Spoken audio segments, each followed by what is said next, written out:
nagbibigay ng developmental psychologist sa mga major subjects may nangyayari sa guluhan. Alam niyo kung ano yung nangyayari?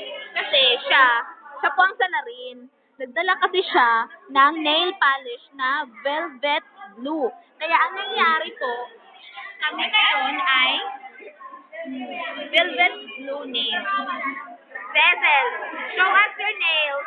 Ethel, show us your nails. Jupil, show us your nails. Oh, di ba? Ang ko. Actually, naman ko pala yung tourism kanina, may boom, boom, boom, boom, boom, ganon. Then after nun, sabi ng professor namin, si Ma'am Mona Lisa, sabi ni Ma'am Mona Lisa, yung mga tourism, mga walang ganito. Then, Alam niyo, hindi naman ko sa effort na ginagawa namin. Look at her. Galit ko sa amin. Galit ko sa mo. oo. Balik lang.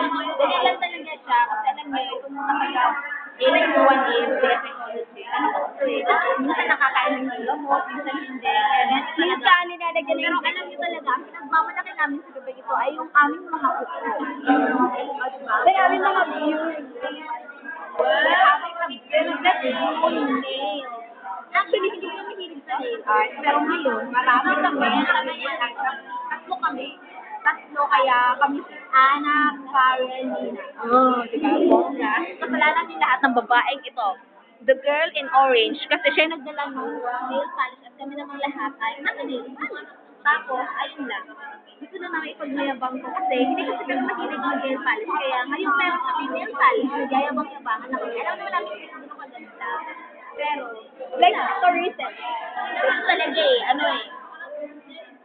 tawag doon, babaw ng kaligayahan namin. Kaya ayun ko lang. Dahil dyan, pakita ko sa inyo. Merong nag-make up. Oh, look at them. See? Very busy po sila. May pulbo pa yan. O, di ba? Hindi mo pinupost yun sa FB. Kaya ayun lang. So, bye-bye!